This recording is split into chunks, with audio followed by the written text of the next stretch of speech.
This information is presented by Bluewater Auto Restoration. Welcome back. This is week 26 of the 2026 Bluewater Auto Restoration podcast. This is a very special episode as it marks our 100th podcast. We release new podcasts every Saturday morning. In this deep dive, we look at 100 years of automotive history, 1926-2026. Be sure to visit the BluewaterAutoRestoration.com website. It's really great to be here for this one. 100 years it's a lot of ground to cover. It really is. So I want you to do a quick mental exercise for me. Think about the car parked in your driveway right now, or maybe the one you're actually sitting in while you listen to this. Right. Picture the touch screen, the climate control. Yeah, exactly. Now, mentally strip all of that away. Take out the touch screen, rip out the lane keeping assist, the anti-lock brakes, take away the seatbelts and the airbags, too. Which is terrifying to think about, really. Oh, totally. Swap out that whisper quiet, heavily insulated cabin for just a vibrating, uninsulated steel box. And replace your shatterproof safety glass with standard brittle window panes that they just break into jagged shards if a pebble hits them right. Just a completely visceral, dangerous machine. Exactly. You are now sitting in a brand new automobile exactly 100 years ago today. It is 1926. Wow. Sets the stage perfectly. Right. And if you want to start this machine, you aren't just pushing a button. You are likely manually adjusting the spark advance. You're manipulating a choke, and you're managing a grand total of, maybe 20 to 40 horsepower? If you're lucky, yeah. It was a loud, smelly, incredibly raw piece of pure mechanical machinery. So how does that raw machine turn into what we have today? Well, that visceral machine is about to reconstruct the surface of the Earth. Yeah. I mean, when we look at this 100-year span, we aren't just charting how a metal box got faster. Right. It's bigger than that. Oh, much bigger. We are looking at the foundational architecture of modern human life. The automobile dictated where we live, how our supply chains operate, and frankly, how global economic superpowers rose and fell. It really touched everything. It did. It transformed from a mechanical novelty into what is basically a rolling supercomputer today. To understand why your city is laid out the way it is, or why the global economy functions the way it does in 2026, you absolutely have to dissect this specific century. So let's break down those blueprints. Let's drop ourselves right into 1926. If I'm looking at the automotive landscape 100 years ago, the United States isn't just winning, it owns the board, right? Completely dominates it. Over 80% of the world's automobiles are physically located in the U.S. at that point. 80%? That is wild. And Ford's Model T is holding this absolute monopoly, capturing over 50% of the entire market. 1 out of every 2 cars. Just staggering volume. I tend to think of this era like the early 2000s tech boom. You have this chaotic Wild West of hundreds of, forgotten startup companies fighting for crumbs, while one massive juggernaut, Ford, is basically the Google of transportation. That is a highly accurate analogy, actually. But I'm assuming that kind of absolute dominance makes a company lazy. I mean, did Ford just stop innovating because they didn't have to? See, it wasn't laziness. It was hyperfixation on a single metric, which was cost reduction. Henry Ford built the River Rouge complex, which was, at the time, the most vertically integrated factory in human history. Vertically integrated, meaning he owned all the pieces. Everything. Iron ore and rubber went in one side of this massive facility, and Model Ts drove out the other. By the mid-1920s, they were building up to 2 million cars a year, and the price of a Model T had dropped to under $300. Wow. So it was an absolute masterclass in efficiency. It was, but you hit on the crucial vulnerability earlier. Ford was building a car for a market that just didn't exist anymore. How so? Well, the Model T was designed way back in 1908. It was built to navigate muddy, rutted horse trails. It needed high ground clearance. It was basically a motorized tractor. Right, because there were no real roads. Exactly. But by 1926, the country had actually begun paving roads. So consumers didn't need a tractor anymore. They wanted enclosed cabins so they wouldn't freeze in the winter. They wanted different colors. Oh, and they wanted a starter motor, right? So they didn't have to break their arms using a hand crank on the front of the engine. Precisely. The market was maturing rapidly. And Ford just refused to adapt. I know the old joke, you can have any color you want as long as it's black. But surely he saw the market shifting away from him. He was incredibly stubborn. But the tectonic plates of the industry were shifting, regardless of what Henry Ford wanted. If you look globally in 1926, things are moving fast. What was happening outside the U.S.? In Europe, the engineering legacies of Daimler and Benz officially merge. So you get the formation of Mercedes-Benz. Oh, wow. 1926. Yep. Bentley launches their massive 6.5-liter, establishing this new benchmark for luxury and performance. Back in the States, Chrysler introduces the Imperial. So the industry is organizing, consolidating, and moving upmarket. So the cheap black Model T is suddenly looking like a relic. Very much so. And by 1927, Henry Ford faces a brutal reality. He has to completely shut down his massive manufacturing empire for 6 months. Right, he stops production entirely. Entirely, to retool the factories for the new Model A. And in that 6-month window, Chevrolet lunged at his throat. I want to focus on that, because shutting down for 6 months is basically corporate suicide. It's unheard of today. Right. And Chevy capitalizes on it with a marketing pledge that feels deceptively simple. It was more car for a little more money. A brilliant piece of marketing. But how does a consumer in the 1920s actually afford more car? If Ford's whole strategy is that the Model T is the only thing a working-class person can afford, how does General Motors suddenly convince them to buy a more expensive Chevrolet? The mechanism wasn't just better engineering. It was financial innovation. General Motors basically pioneered modern consumer credit for automobiles. Really? They invented the car loan. They did. They created the General Motors Acceptance Corporation, or GMA. See, Ford hated debt. He insisted you buy a car with cash. Which is a huge barrier to entry for a regular person. Massive. Mm-hmm. But GM stepped in and said, hey, don't worry about the total price. Just pay us a little bit every month. Oh, wow. So GM didn't just invent a better car, they changed the unit of economics. They shifted it from the purchase price to the monthly payment. Exactly the case. And it completely unlocked the middle class. But the personalities driving this shift, they were completely ruthless. Oh, I love this stuff. Tell me about the corporate drama. To understand how GM and Chrysler were even in a position to challenge Ford, you have to look at the corporate bloodbaths happening behind the scenes. Take Billy Durant. Okay, who is Billy Durant? He founded General Motors. He bought Buick, which was highly profitable at the time, then leveraged that cash to buy Oldsmobile, and then the luxury brand Cadillac. He was trying to build a massive holding company of different brands. Right, but doesn't he get thrown out of his own company at some point? He does. He overextends his credit buying all these brands, and the bankers force him out. So Durant goes into exile. Just totally booted from the empire he built. Completely. But he doesn't just give up. He teams up with a Swiss race car driver named Louis Chevrolet. Oh, no way. Yes, they start a new company from scratch, and it is a runaway success. So much so that Durant takes the massive profits from Chevrolet, goes to the stock market, and quietly buys up enough shares of General Motors to initiate a hostile takeover. Wait, are you serious? Absolutely. He buys back the company that fired him, using the startup he built in exile. He absorbs Chevrolet into the GM portfolio, and then he fires the bankers who ousted him. That is corporate warfare on a cinematic scale. Returning from exile to buy out your own company. We think of Silicon Valley as being cutthroat today, but this makes modern tech acquisitions look tame. It really was a Wild West. And what about Walter Chrysler? He's the third pillar of this big three dynamic, right? Right. Walter Chrysler was actually a former GM executive who left, got hired to save a failing automaker called Maxwell, and then basically decided to just take it over and name it after himself. Bold move. Very bold. But Chrysler's masterstroke was realizing he needed more manufacturing capacity to compete with Ford and GM. So in 1928, he bought the Dodge Brothers company. Okay, Dodge. We all know Dodge. But to understand the irony here, you have to know who John and Horace Dodge actually were.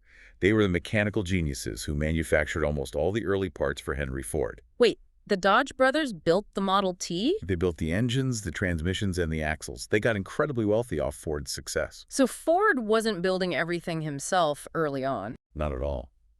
But in 1914, the brothers got tired of Henry Ford's demands, gave him a 1-year notice, and started building their own cars. They were massive competitors to Ford until both brothers died tragically in 1920. Oh, wow. I had no idea. Yeah, so when Chrysler bought their company in 1928, he instantly absorbed their massive foundries and dealer networks. Overnight, Chrysler became the number 3 automaker. They even pushed past Ford into the number 2 spot for a brief window during Ford's shutdown. So it's GM, Ford, and Chrysler. The big three are established. But this era wasn't just a 3-horse race, right? Because when I look at the historical records, there are dozens of names that just vanished from the earth. Oh, it was a brutal attrition rate. Yeah. Consider Willys Overland. For a significant period, they were actually the second largest automaker behind Ford. Really? Willys Overland? Yep. And John North Willys didn't just want to build cars. He was constructing a full industrial empire. He got Moline Plow to build farm tractors, and he bought Curtiss, which was a major airplane manufacturer during World War I. So he was trying to build a complete transportation monopoly, like land, agriculture, and aerospace all under one roof. He was. But managing that level of complexity without modern corporate structures, it was just impossible. His empire buckled and eventually collapsed during the Great Depression. It's just too much to juggle. Exactly. Yeah. You also had Studebaker out in Indiana, who actually survived the transition from being the world's largest manufacturer of horse-drawn wagons into a major auto player. Talk about pivoting your business model. Right. But the key takeaway from the 1920s is this. The battle was won on manufacturing volume and financial engineering. Who could stamp the most steel and who could finance the consumer. Right. But once that infrastructure was built and the American public was officially mobilized, the rules of the game changed completely. They had to. Because once everybody has a car, you can't just sell them the concept of motorized transport anymore. You have to convince them to trade in their perfectly good car for a new one. Which means we transition from the era of pure mechanical utility into the era of design. Exactly. Aesthetics become the primary driver. Right. As we cross into the 1930s, those boxy, carriage-like shapes vanish. Automakers realize they have to sell a feeling. You see Chrysler pushing streamlined aerodynamic shapes. They are trying to make the cars look like they are moving fast even when they are parked. The 1930s is when the automobile really becomes an emotional product. Yeah. But this design renaissance hits a massive historic brick wall in the 1940s. World War II. Yes. I'm assuming civilian car production basically just goes on pause, right? Like they lock the doors, turn off the lights, and wait for the war to end. Far from it. It wasn't a pause at all. It was a complete industrial metamorphosis. On January 1st, 1942, the U.S. government officially banned the sale of civilian cars. Wow, just banned it outright. Overnight, the massive factories in Detroit ripped out their assembly lines for coupes and sedans. Instead of pausing, they scaled up to a level that is frankly hard to comprehend today. What were they building instead? Chrysler built tanks. Ford built the massive Willow Run plant, which churned out B-24 Liberator bombers. At its absolute peak, one heavy bomber rolled off the line every 63 minutes. Every 63 minutes. A bomber! That's insane! It's staggering. General Motors built aircraft engines and amphibious vehicles. And of course, this era gave birth to the iconic military Jeep. But how does that affect the consumer cars once the war ends? I mean, do they just go back to the 1939 blueprints? They couldn't go back because the war permanently altered their manufacturing capabilities. Think about it. When you spend 4 years building aviation engines and armor plating to exacting military specifications, your metallurgical understanding skyrockets. Right, you're learning how to work with better materials. Exactly. The alloys were stronger. The machining tolerances were tighter. The sheer logistical supply chains required to coordinate global warfare were now applied to building consumer vehicles. So they come out of the war basically supercharged. Absolutely. When Detroit transitioned back to civilian production, they were an absolute juggernaut. They had immense cash reserves, totally upgraded factories, and a public that had been saving money for 4 years but couldn't buy anything. Which ignites the post-war boom and launches us straight into the 1950s. The golden age of chrome. The defining era of American automotive confidence. This is the era that completely defined the American cultural landscape. Suddenly, cars are massive. They have these huge, sweeping tail fins. They are powered by roaring V8 engines. You have Harley Earl, the legendary designer at GM, literally taking styling cues from fighter jets and grafting them onto family sedans. He brought the jet age to the driveway. He really did, but I want to dig into the business mechanics of this era. By 1955, the industry hits this legendary milestone of producing 6 million cars a year. General Motors is practically printing money. Oh, they were a financial titan. But here's what I don't get. If Chevrolet was the brand selling the vast majority of the volume, why do the history books focus so heavily on Pontiac, Oldsmobile, and Buick driving GM's corporate wealth? If Chevy is selling the most cars, shouldn't Chevy be the profit engine? That is the illusion of volume versus margin, and it's honestly one of the most brilliant business structures ever devised. We call it the mid-market profit ladder. Okay, how does that work? To understand it, you have to look at the underlying architecture. General Motors didn't engineer a completely different car from scratch for every brand. They used shared platforms, Let's call them the A, B, and C bodies. So the skeletal structure of the car is basically the same across different brands. Yes, exactly. Yeah. The chassis, the suspension mounting points, the inner door frames, the highly expensive engineering parts were often shared across the board. Okay, that makes sense for saving money. Right. So Chevrolet was your entry-level volume brand. GM might sell 1 million Chevys, but the profit margin on each one was razor thin. However, that massive volume paid for all the fixed costs of keeping the steel mills and stamping plants running. Okay, so Chevy essentially pays the electric bill for the massive factories. Exactly. Now, imagine you were a middle-class consumer in 1955. Yeah. You get a promotion at work. You don't want your neighbors to see you driving a Chevy anymore, right? You want to signal your new status. Right, you want to show off a bit. So you walk into the GM dealership, and they walk you past the Chevy to the Pontiac, or the Oldsmobile, or the Buick. Underneath the sheet metal, a mid-market Buick shared a tremendous amount of structural DNA with a cheaper GM car. But it looked completely different. Completely. On the outside, it had a longer hood, much heavier chrome bumpers, a more plush interior, and maybe a slightly larger V8 engine. And let me guess, the price tag was substantially higher. Immensely higher. It might cost GM an extra $150 to add the extra chrome, the thicker carpet, and the bigger pistons. But they could charge the consumer $600 more for the car. Oh, wow. So pure profit. The profit margins on those mid-market brands were astronomical because they were selling the concept of upward mobility.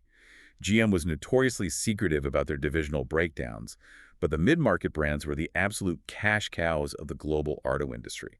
They mastered the psychology of the consumer. It's brilliant. They industrialized social status. That is a great way to put it. But while the American companies are obsessing over tail fins, bigger V8s, and, how much chrome they can bolt onto a bumper, there is a completely different evolutionary branch developing in Europe. Driven by entirely different circumstances. Right, because if you are in Europe post-WWII, your cities are rebuilt, but your roads are still narrow, and fuel is heavily taxed and incredibly expensive. You can't physically drive an 18-foot-long American land yacht through a European village. No, it would get stuck in the first roundabout. The environmental constraints over there forced a different engineering philosophy. European automakers focused on precision, lightweight materials, and spatial efficiency. You see the rise of incredibly nimble sports cars and track racing silhouettes. But the absolute antithesis to the American Golden Age arrived quietly on U.S. shores in 1949, didn't it? The Volkswagen Beetle. The Bug. It's funny, we think of the Beetle as this cute hippie icon of the 1960s, but it was engineered long before that. It was born out of a totally different mandate. It was air-cooled, meaning it didn't have a radiator that could leak or freeze. The engine was in the rear, placing weight directly over the drive wheels for better traction in the snow or mud. Very practical. Incredibly practical. It was austere, reliable, and utterly classless.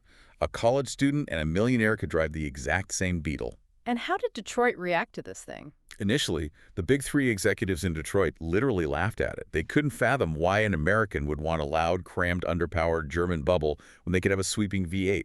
And that hubris is fascinating to me. Detroit was so high on their own supply, so convinced that their business model of bigger, heavier, faster was a permanent reality, that they developed these massive corporate blind spots. Oh, massive blind spots. They weren't just ignoring fuel efficiency, they were entirely ignoring the physical safety of the humans sitting inside these, living rooms on wheels. The lack of safety was systemic. I mean, if you look at an American car from the late 1950s or early 60s, it is a beautifully designed death trap. Literally. The dashboards were made of solid steel. The steering columns were rigid spears pointed directly at the driver's chest. There were no seatbelts. Why? Why not even put a basic belt in? The prevailing logic among auto executives was dark but simple. Safety doesn't sell. They genuinely believed that if you advertised safety features, you would remind the consumer that they could die in a car crash, which would just scare them away from buying. So they focused entirely on styling and horsepower. Ignorance is bliss until it isn't, which sets the stage for the absolute reckoning of the 1960s and 70s. The golden age comes crashing down, starting with a lawyer named Ralph Nader. A pivotal figure. In the 1960s, Nader publishes Unsafe at Any Speed, and it acts as an absolute wrecking ball to the American auto industry. But he didn't just write a general complaint about cars being dangerous. He targeted the specific engineering failures of Detroit, right? He did. He took a scalpel to the industry's engineering compromises, focusing famously on the Chevrolet Corvair. Okay, tell me about the Corvair. The Corvair was GM's attempt to build a smaller rear-engine car to compete with the rising popularity of that VW Beetle we just talked about. But to save manufacturing costs, GM engineers utilized a swing-axle rear suspension design and actually omitted an inexpensive anti-roll bar. I want to make sure I understand the physics here. What does a swing axle actually do when you're driving? Okay, so in a traditional solid axle, the two rear wheels stay parallel to each other. In a swing axle, each wheel pivots independently from a point near the center of the car. Okay, so they move on an arc. Right. Under normal, gentle driving, it was fine. But if you took a corner too fast in a rear-heavy car like the Corvair, the geometry of the suspension would cause the outside rear tire to tuck under the car. Tuck under. That sounds bad. It was terrible. The tire would literally roll over onto its sidewall, violently lifting the rear end of the car and causing it to spin out or completely flip over. So they engineered a suspension that dynamically altered its own footprint in an emergency. That's catastrophic failure. And Nader exposed that GM knew about this tendency, but prioritized the cost savings over fixing the geometry. Unbelievable. Nader's book proved that the industry could not be trusted to self-regulate. It led directly to the creation of the National Highway Traffic Safety Administration, or NHTSA. Suddenly, the government was mandating padded dashboards, shatter-resistant glass, collapsible steering columns, and, of course, mandatory seatbelts. So Detroit is suddenly forced to divert massive amounts of engineering resources away from styling and horsepower and put it into meeting federal safety mandates. Exactly. The party was over. So they are bleeding cash, trying to re-engineer their cars for safety, and then the 1970s hit them with a macroeconomic knockout punch. The oil crisis. The perfect storm. In 1973, you have the OPEC oil embargo. Fuel prices quadruple almost overnight. There are physical shortages of gasoline. People are waiting in lines for hours just to get a few gallons. Suddenly, those heavy, chrome-laden American V8s go from being status symbols to absolute financial liabilities. You couldn't afford to drive them, and you couldn't even find gas for them if you could. Consumers panic. They demand smaller, highly efficient cars immediately. And watching the big three try to respond to this in the 70s is like watching a dinosaur look up at the first mammals. That's exactly what it was like. You have these giant, slow-moving corporations watching tiny, highly efficient Japanese cars, Toyotas, Hondas, Nissans, just scamper in and devour their market share. But here's my question. If the market wanted small cars, why didn't Ford and GM just build them? Did they just lack the lightweight metals? Could they not just swap steel for aluminum? It had very little to do with metallurgy and everything to do with corporate muscle memory and cost structures. What do you mean? Remember the mid-market profit ladder we discussed? Detroit had spent 40 years optimizing their factories, their union labor contracts, and their supply chains to build highly profitable 4,000-pound vehicles. Right. Big margins. When you build a small car, you still have an engine, a transmission, 4 wheels, and a steering wheel. The fixed labor costs to assemble a small car aren't dramatically lower than a large car, but you have to sell it for half the price. Oh, I see. If it takes the same amount of human labor hours to screw together a small car as a big one, your profit margin just evaporates. Completely. Detroit literally did not know how to make a profit on a cheap car. When they were forced to build small cars in the 1970s, cars like the Ford Pinto or the Chevy Vega, they rushed the engineering. They just panicked. They essentially took large car engineering principles and just shrunk the dimensions. They cut corners on rust-proofing, on engine block integrity, on testing. The resulting cars were notoriously unreliable and unrefined. And contrast that with the Japanese automakers. Right. Toyota and Honda had spent decades in a resource-starved island nation. They didn't shrink a big car. They purpose-built small cars from the ground up. And it wasn't just better engineering blueprints, right? It was fundamentally how the factories operated. I've heard the term lean manufacturing, but how does that actually result in a better car on the dealership lot? Lean manufacturing, or the Toyota production system, was a revolution in industrial mechanics. Detroit operated on a push system. What's a push system? They would stamp out, say, 10,000 fenders, put them in a massive warehouse, and pull them out as needed. If the die stamping the fender was slightly misaligned, they might not realize it until they had built 5,000 defective cars. So you just have a mountain of bad parts. Yes. Toyota pioneered a pull system, heavily utilizing Kanban, or just-in-time manufacturing. Parts arrived at the assembly line exactly when they were needed. They didn't stockpile inventory. More importantly, any worker on the line who noticed a defect had the authority to pull a cord, the and-on cord, and stop the entire assembly line immediately. Wait, a line worker could halt the factory? In Detroit, that would probably get you fired instantly. Oh, in Detroit, the philosophy was never stop the line. They would build the car with the defect and just try to fix it later in the repair yard. Toyota's philosophy was to fix the root cause immediately so the defect never replicated. Which builds quality into the process itself. Exactly. This resulted in Japanese cars having a level of reliability and panel gap precision that the Americans simply couldn't match. When the oil crisis forced American consumers to try a Honda Civic or a Toyota Corolla for the first time, they were shocked to find that not only did it get 35 miles to the gallon, but the doors closed perfectly and the engine didn't leak oil. It's the classic innovator's dilemma. The old giants are completely trapped by the processes that made them successful in the previous era. They couldn't pivot. And to be clear, it wasn't just the Americans getting crushed. The 1970s is when we watched the absolute implosion of the British auto industry. You look at the British Motor Corporation and the Leyland Heritage Companies. These are the people who built the legendary Austin and Morris cars, and they essentially vanish from the global stage. The collapse of the British auto industry is a masterclass in organizational dysfunction. They had brilliant engineers, but their labor relations were highly adversarial. How bad was it? Many British factories operated on piece-rate pay systems. Workers were paid based on the sheer volume of parts they assembled, not the quality. Oh, that's a recipe for disaster. It incentivized rushing, leading to atrocious reliability. Combined with chronic underinvestment in modern factory tooling and a confusing array of overlapping brands that basically cannibalized each other's sales, the British industry just collapsed inward when forced to compete with Japanese efficiency. Just a total structural failure. Meanwhile, the Volkswagen Beetle, the car Detroit laughed at, eventually sells over 21 million units worldwide. Who's laughing now, right? Exactly. But as we exit the 1970s and enter the 1980s, the automotive industry faces a massive physical roadblock.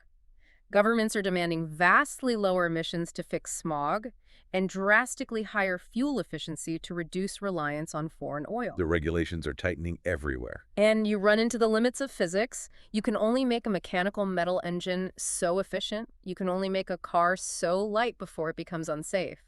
If physics won't let you build a dramatically better mechanical engine, how do you survive? You have to stop relying on purely mechanical systems. Exactly. You have to give the engine a brain. This is the dawn of the silicon shift. The 1980s and 90s marked the transition where the automobile stops being purely a machine and begins its evolution into a computer network. And the most profound mechanical casualty of this era was the carburetor. Let's break that down, because anyone who has restored a classic car knows the absolute headache of a carburetor. How did it work, and why did it have to die? A carburetor is essentially a highly refined plumbing fixture. It uses mechanical vacuums and physical valves to mix liquid gasoline with air before it gets sucked into the engine cylinders. Sounds simple enough. In theory. Yeah.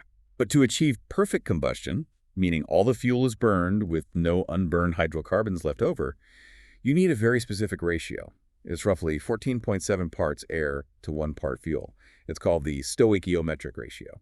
Okay, 14.7 to 1. Right. Now, a mechanical carburetor can only guess at this ratio based on the physical vacuum created by the engine. It runs too rich on cold mornings, spewing unburned fuel, and too lean at high altitudes. It is physically incapable of meeting modern emission standards. Because it can't adapt fast enough. It's just a mechanical toilet bowl sitting on top of the engine. That is a harsh but highly accurate analogy. The solution to this was electronic fuel injection, or EFI. How does that change the game? Engineers replaced the carburetor with electronic fuel injectors and a central computer module. They placed oxygen sensors in the exhaust and mass airflow sensors in the intake. So the engine can actually sense what it's doing. Exactly. Hundreds of times a second. The computer analyzes the temperature, the air density, the throttle position, and the exhaust gases. It then sends an electrical pulse to the fuel injector, holding it open for precisely the millisecond required to deliver the exact atomized mist of fuel needed for that specific engine rotation. That is a staggering leap in precision. You are moving from mechanical guessing to mathematical certainty in real time. And that computing power bled into safety systems as well. Yeah. Take braking. In a panic stop, in a 1970s car, you slam on the brakes, the wheels lock up, the tires skid, and you completely lose the ability to steer the vehicle. You're just a passenger at that point. Yes, sliding out of control. With anti-lock braking systems, or ABS, wheel speed sensors detect the exact moment a tire stops rotating and begins to skid.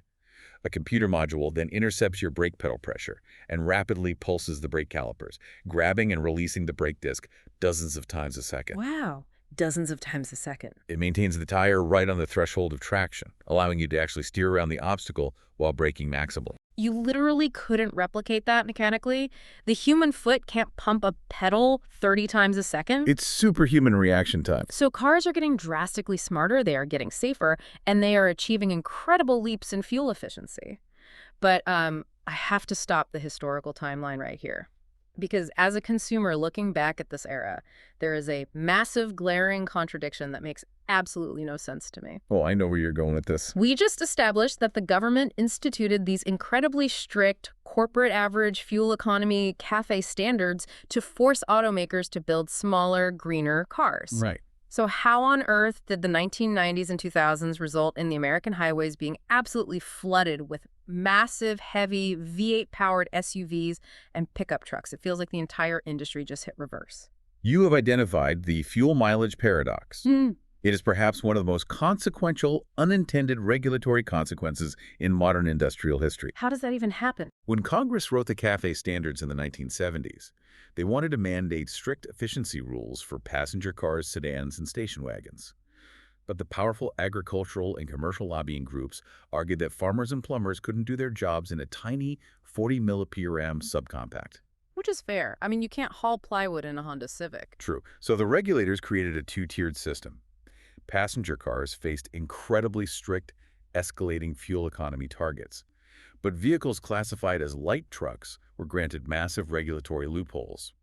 Their fuel economy requirements were significantly lower, and their emission standards were vastly looser. Okay, but who defines what a light truck is? Like, what was the actual rule? The government defined it using strict physical geometries. A vehicle was a light truck if it had a flat-load floor, if it lacked rear seats, or, and this is crucial, if it met certain approach and departure angles regarding ground clearance. Oh, I see where this is going. It did not take long for the product planners in Detroit to read the regulatory text and realize the loophole. If they took a heavy, inefficient pickup truck frame, welded a tall station wagon-like body onto it, put in carpet and air conditioning, and called it a sport utility vehicle. It was legally classified as a light truck. Exactly. So they didn't have to meet the strict sedan mileage rules. They maliciously complied with the geometric definition of a truck to build a giant family car that bypassed the environmental regulations entirely. They bypassed it entirely. The Ford Explorer, the Jeep Grand Cherokee, the Chevy Tahoe, these vehicles exploded in popularity in the 90s. And the financial mechanics of this loophole had to be staggering. Oh, they were. Remember, under the skin, these SUVs utilized old, heavy, body-on-frame truck architectures that Detroit had fully paid the engineering costs for decades earlier. The tooling was already paid for. Long paid for. But because consumers loved the high seating position, the perceived safety, and the rugged image, Detroit could charge luxury car prices for them. Wait, so it's the 1950s mid-market profit ladder all over again. They took cheap truck parts, wrapped them in a premium aesthetic, and printed money. The profit margins were astronomical. An automaker might make a few $100s of profit selling a highly engineered, efficient, compact sedan. They could make $10,000 to $15,000 of pure profit selling one loaded SUV. That is insane. 10 to 15,000. Easily. This financial reality completely distorted the American auto industry. By the 2020s, Ford, General Motors, and Chrysler, which is now Stellantis, basically stopped engineering traditional sedans for the North American market entirely. They became truck and SUV companies. That is wild. The environmental regulation designed to kill the gas guzzler accidentally incentivized the creation of the modern SUV. A classic case of unintended consequences. But while the U.S. is wallowing in truck profits, the global market is undergoing a brutal period of consolidation. The sheer cost of engineering these computerized cars is breaking smaller companies, isn't it? It's an arms race. The capital expenditure required to design a modern vehicle platform, write millions of lines of code, and crash test it to global standards became too much for regional players. You just can't survive on your own. You really can't. You see massive global alliances forming. Yeah. Toyota officially surpasses General Motors as the largest automaker in the world. Carlos Ghosn builds the massive Renault-Nissan alliance, and we witnessed the incredibly complex mergers that eventually formed Stellantis, a mega-corporation that absorbed the French PSA group with Peugeot and Citroën, the Italian Fiat empire, and the American Chrysler brands, all under one corporate umbrella. You had to have massive global scale to survive. And what's beautifully ironic is that the absolute mountain of cash the American and European companies made from those inefficient SUVs ended up funding the multi-billion-dollar research and development of the technology that is currently making the internal combustion engine obsolete. That's the great paradox. Which brings us to the final era of our 100-year analysis, the 2010s to 2026, the software era and the EV race. We just spent 80 years talking about pistons, carburetors, and fuel injection. But in the late 90s, the entire paradigm begins to fracture. It starts with hybridization. In 1997, Toyota launches the Prius. It proves mathematically that you can seamlessly integrate a gasoline engine with an electric motor and battery pack to recapture braking energy and dramatically increase efficiency. But the Prius was still an incremental step, like you still put gas in it. Right. The true paradigm shift, the asteroid hitting the automotive dinosaurs, occurred in 2008 when Tesla arrived. Now, when I look at the early days of Tesla, it's easy to dismiss them. They essentially took a Lotus sports car chassis and stuffed it full of laptop batteries. Why was that so revolutionary? The revolution wasn't the batteries themselves. It was the battery management software. That's software. Yes. Before Tesla, legacy automakers viewed electric cars as glorified golf carts. They built compliance cars that were slow, had terrible range, and were intentionally designed to look weird so they wouldn't cannibalize profitable gasoline car sales. They didn't want them to succeed. Not really. Right. But Tesla fundamentally changed the psychological narrative. By building a high-performance sports car, and later the Model S luxury sedan, they proved that electric vehicles didn't have to be a compromise. An EV could be significantly faster, vastly quieter, and highly desirable. They forced the entire industry to pivot. It's like they made EVs cool. They absolutely did. By the 2020s, the floodgates opened. Legacy brands who had mocked electric vehicles just a decade earlier were suddenly announcing timelines to phase out internal combustion engines entirely. They started pouring hundreds of billions of dollars into battery electric vehicle, or BEV, platforms. This is where the whole concept of car ownership fundamentally changes for the consumer. How so? Well, if I bought a car in 1926 or even 1996, I was buying a finished mechanical tool. From the moment I drove it off the lot, the steel began to fatigue, the gears began to wear, and the technology became outdated. It was a degrading asset. That's true. But if you buy a vehicle in 2026, you are essentially buying a rolling smartphone. We call them software-defined vehicles. For a century, the value of a car was derived from its physical hardware. How smooth the transmission shifted, how the suspension cornered. But today, the hardware is becoming a commodity. The true value lies in the software architecture. Modern vehicles have transitioned from having dozens of disconnected electronic control units into utilizing centralized, high-powered computing domains. and what does that actually mean for the driver? It allows for over-the-air, or OTA, updates. Hmm. You can park your EV in your driveway, go to sleep, and wake up to find that the manufacturer beamed a software patch via Wi-Fi that optimized the inverter algorithms. Suddenly, you have 20 more miles of range and a faster 0 to 60 time. The vehicle actually improved overnight. It's mind-bending. The manufacturer can fix a recall without you ever visiting a mechanic. They just push an update to the code. It changes the entire relationship with the product. And this massive shift from hardware to software has completely upended global dominance yet again. We talked about America dominating the 1920s and Japan dominating the 1970s.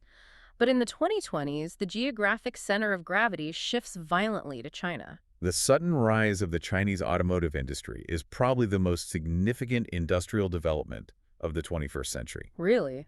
More than the US or Japan. In its speed, yes. For decades, China tried to build internal combustion engines, but they just couldn't compete globally.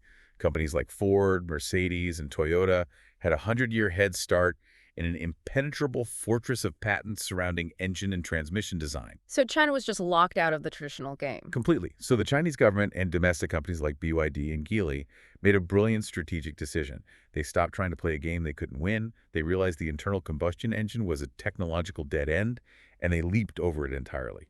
They changed the battlefield. Exactly. They invested aggressively in the entire battery supply chain, from mining lithium and refining minerals to mass-producing battery cells. By the time the legacy automakers in the West realized the electric transition was inevitable, Chinese companies had already secured a massive structural advantage in battery cost and software integration. Wow. It really mirrors America's mobilization with the Model T a century earlier, but executed at an unprecedented digital speed. And the final piece of this software puzzle, the ultimate endpoint of all this computing power, is autonomy. Self-driving. Right. We are living in an era where advanced driver assistance systems, or ADA, are standard.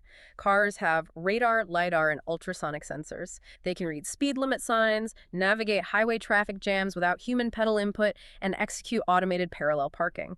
Self-driving technology has moved from science fiction into physical reality on city streets. It's happening right now. But before we wrap up, I have to drop a historical fact that completely broke my brain when I found it. We talk about autonomous, driverless cars as this pinnacle of modern 2020s Silicon Valley artificial intelligence. Right? Sure, it feels like a very modern concept. But imagine you are standing on a street corner in New York City. The year is 1925. A Chandler motor car drives past you, navigating through thick city traffic. You look inside, and there is no one in the driver's seat. The Houdina radio control demonstration. It is a stunning piece of history. Tell the listeners about this because it's wild. Nearly 100 years before modern AI testing, a former U.S. Army engineer named Francis Houdina rigged a car with electric motors attached to the steering wheel, the brake, and the accelerator. A trailing vehicle followed closely behind, transmitting specific radio frequencies. Receiving antennas on the driverless car picked up the signals, operating small electric relays that moved the mechanical controls. They were driving it like a giant 3,000-pound remote control toy through the streets of Manhattan. They were. And it proves a profound point. The desire to automate driving, to remove the human element from the tedious task of operating the machine, is as old as the automobile itself. Engineers in the 1920s had the vision. They just lacked the microprocessors and the sensory algorithms to execute it safely. They had the dream, just not the silicon. Exactly. It took an entire century of parallel developments in silicon, mathematics, and software to finally realize that 1925 dream. It's an incredible arc. I mean, we started this deep dive looking at a hand-cranked, dangerous, uninsulated mechanical box operating on dirt roads in 1926. And through a century of corporate warfare, global conflicts, regulatory loopholes, and technological breakthroughs, we arrived at a 1,000 horsepower, whisper-quiet, AI-driven supercomputer that updates its own software while you sleep. The evolution of the automobile truly is the physical manifestation of human progress over the last century. It is the defining artifact of our age. And as we conclude this analysis, I want you to consider a fundamental shift in how we relate to this machine. For the last 100 years, the defining metric of a great car was how it made you, the driver, feel. It was the visceral vibration of the engine block, the physical feedback of the tires communicating grip through the steering column, the synchronization of human intent and mechanical response. The joy of driving. Right. But as we push past 2026, the vehicle is rapidly transforming into an autonomous, mobile living space. The automobile's first century fundamentally changed how humanity moved across the Earth. But the next century of automotive history will not be written by drivers. It will be written by passengers. That is a profound thought. What happens to the entire culture of cars, the romance of the open road, the identity tied to a specific brand, when humanity no longer requires a steering wheel to get to its destination? It's something to think about the next time you get in your car. It really is. We want to remind listeners to visit the BlueWaterAutoRestoration.com website. And as a reminder, our podcasts are available on Spotify, YouTube, Apple Podcasts, or SoundCloud.